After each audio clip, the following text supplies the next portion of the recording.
Good afternoon, Seattle. I am so proud to be representing so much of this city of Seattle and to be a resident of the city of Seattle. That turns out all of these people on the Day of Remembrance, thank you for being here. Give yourselves a round of applause. This is so beautiful.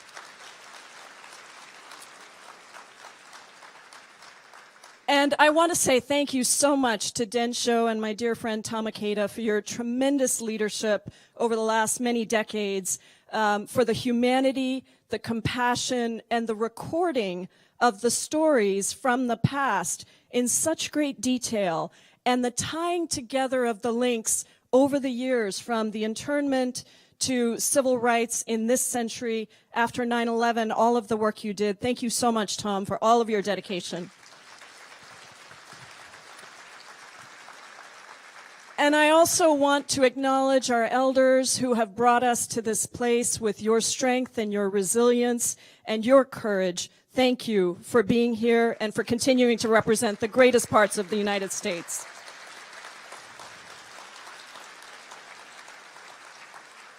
And to my dear friend Arsalan and to Michelle Storms and the ACLU, aren't we lucky to have these incredible leaders and organizations here in Seattle?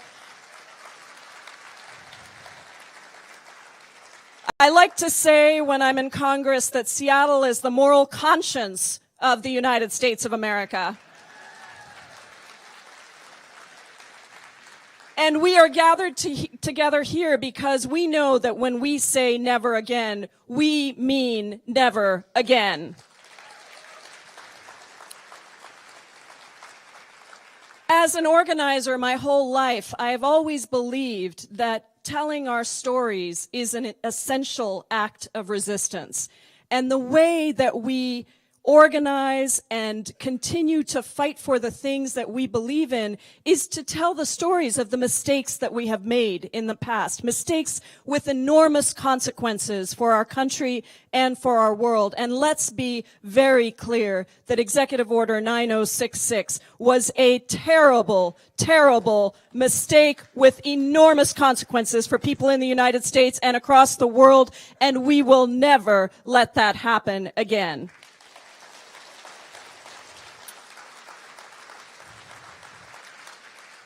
75 years ago, when President Roosevelt signed that executive order, not too far from here, down at Seattle's King Street Station, Japanese porters disappeared.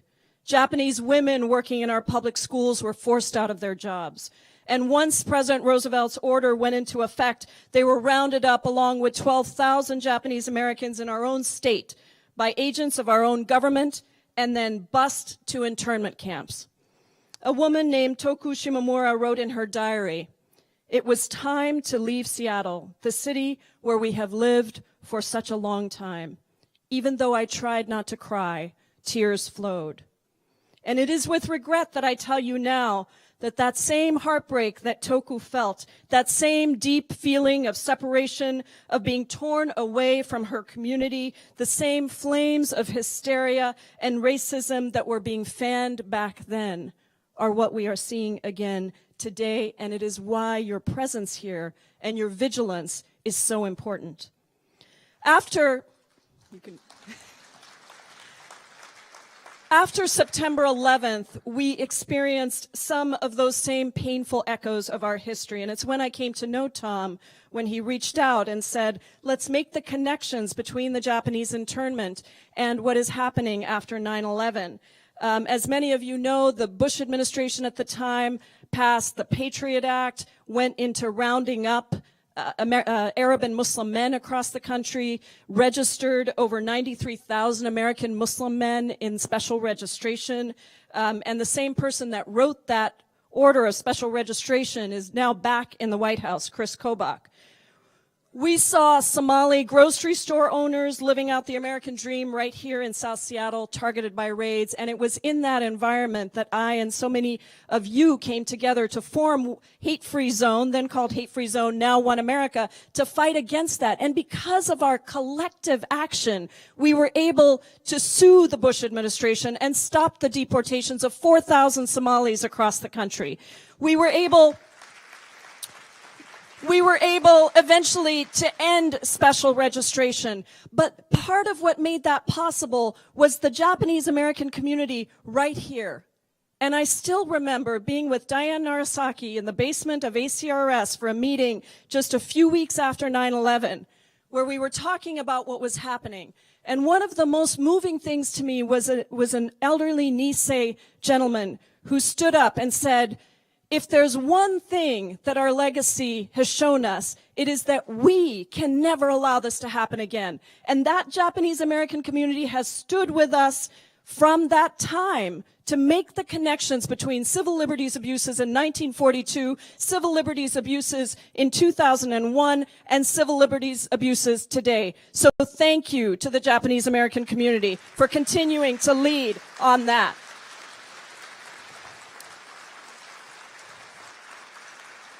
And we did, during the Immigrant Workers' Freedom Ride in 2003, Mako Nakagawa, I don't know if she's here today, but Mako Nakagawa, a leader in the Japanese American community, we went to the internment camps in Idaho where she herself was interned.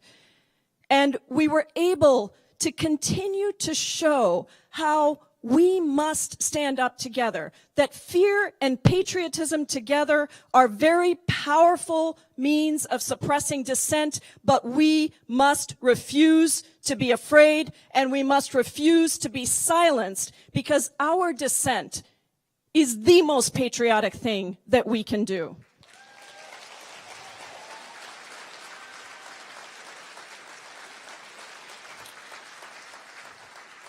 To the concerned citizens and activists of today, whether you are protesting against an immigration detention center, providing sanctuary to immigrant families, or simply raising your voices and speaking out, as a member of Congress, I stand with you.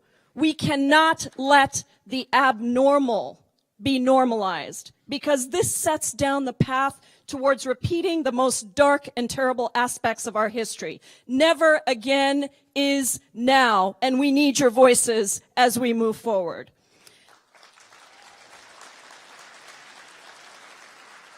And that is why, if you've been following my first very eventful 6 weeks in Congress, you know that I have fought tooth and nail for every person who has been threatened by this president's executive orders. And I will continue to do so. And I'm so proud that my first piece of legislation that I introduced last week, a bicameral piece of legislation with Senator Kamala Harris, she submitted it in the Senate. I ran it in the House. We worked very closely together, and it was the Access to Counsel Act, which essentially allows for all immigrants who are in detention of Customs and Border Protection or of ICE to have access to an attorney. How about that? Due process for everybody.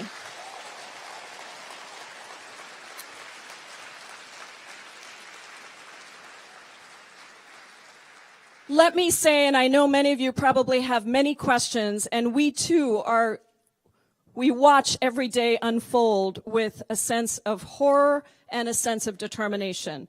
And I can tell you that your voices have made a difference. Whether it was almost fighting the confirmation of Betsy DeVos as Education Secretary, and almost winning that battle, whether it was continuing to push for an investigation into our democracy and our election, or whether it has been to fight at the airport to stop a plane from taking off so that somebody doesn't get illegally deported. I have to say thank you for continuing to fight. Your voices are making a difference. And today, as we stand on this stage for this day of remembrance, I want you to know that it is only us that can make a difference.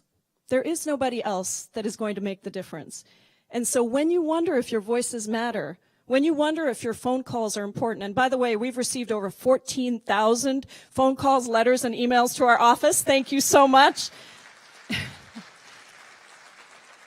When you are wondering if it matters, just know that if you do not stand up, then nobody else can stand up to form that collective voice. We need every single one of us in the struggle, and I look forward to talking about specific ways that we can continue to engage and fight for the values of this democracy that made my life possible as an immigrant to this country, and remind me all the time that I will never stop fighting for our city, our country, and our democracy. Thank you all so much.